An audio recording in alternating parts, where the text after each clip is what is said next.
Shalom Chaverim. My name is Rabbi Itzhak Shapira and I'm the founder of Ahavat Amin Ministries and Yeshivat Tshuva. It is my joy week after week to study with you just for a few moments, a moment in Hebrew. Rega be'ivrit. Hebrew is a beautiful language, and more than its beauty, it's revealed God's purpose, God's intention, and God's blueprint for the redemption, or as we call it in Hebrew, the Geulah. If you look from the beginning of chapter 25, Parashat Truma, continuing this week to Tetsavê, which would lead us to the very end of the book of Exodus, we are seeing God's complete plan. Step number 1, God says, build me a house that I will be able to dwell inside of you. The building of the Mishkan, or the tabernacle, was for the benefit of the people rather than to the benefit of God, to prepare the people to receive God.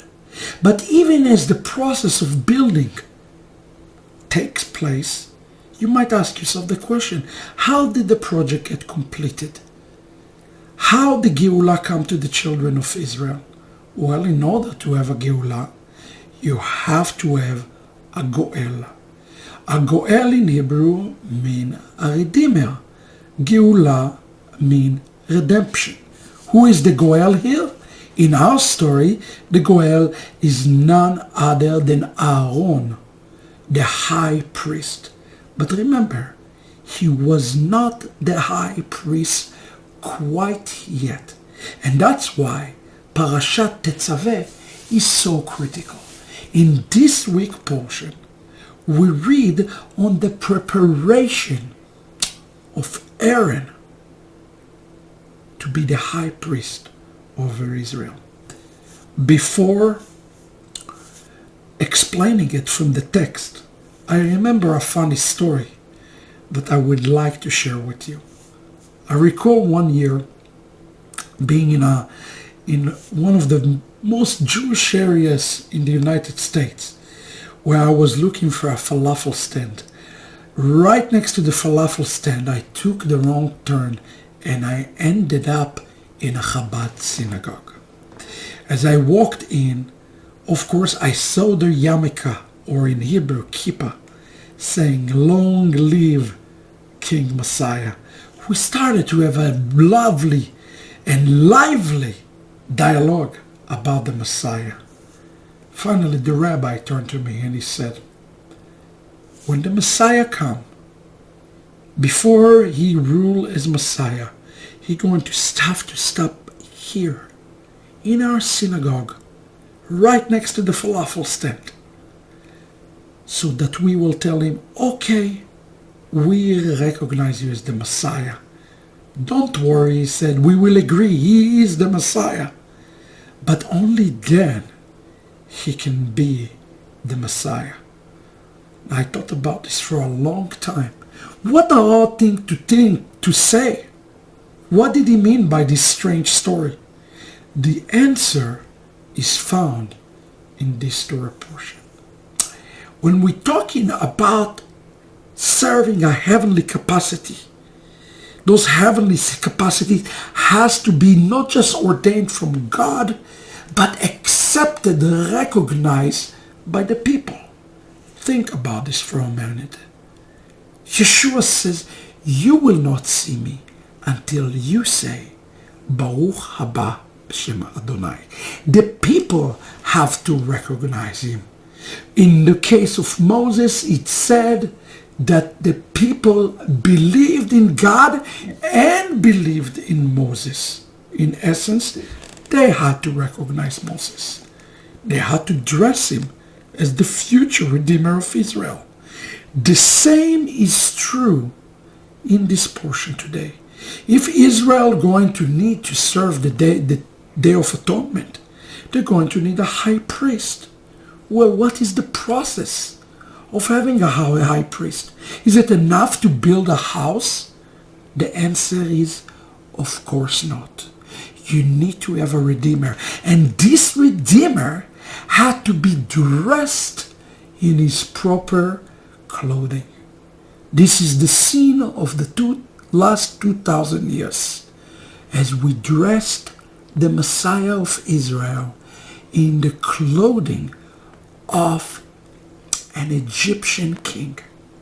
Even in this Torah portion, we see that Aaron wears a kutonet. What is the meaning of the word kutonet? The word kutonet refers to the garment that Joseph has worn, called in Hebrew kutonet pasim. The same is true of the future high priest of Israel. He had to dress as Joseph. Listen to the dressing act that Aaron had to go through before he became the future redeemer of the house of Israel. It says in Exodus 28, verse 2, ועשית בגדי קודש לאהרון אחיך לכבוד ולתפארת. And you are to make clothes for Aaron your brother, for his kavod or glory, and for his beauty, so that he will be beautified. Who is the man who inaugurated Aaron as the high priest of Israel? Is it God? The answer is not. It is the people. Ve'asita is singular. It doesn't say ve'asitem, but rather ve'asita, because each and every one of us truly have an article of clothing that belong to the Messiah that we must put back on him. This is our task and this is our commission, in order for him to be able, as the Torah says, to carry the children of Israel upon his heart. So there is a reciprocal relationship. It is the people who are dressing the Messiah, while he in return covering the people. Messiah need each and every one of you as much as you need him. Notice two things.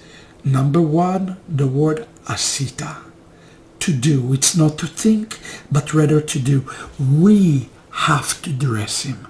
Number two, the word big day kodesh. The word is kadosh, derived from the word kadosh.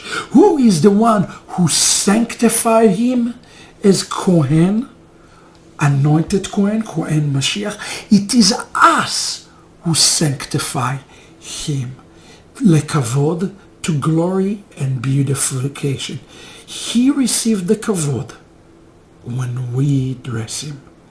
Our job today is to take people up outside of him his wrong clothing and fit upon him the clothes of the high priest of Israel. And we can do it only through the Torah and through, as we read in this portion, Ruach Chochmah, through the Spirit of God. The Spirit and the Torah will allow us to dress him again as the King of Israel. Wishing you all Shabbat Shalom. This is this week. הרגע בעברית, פרשת תצווה. להתראות.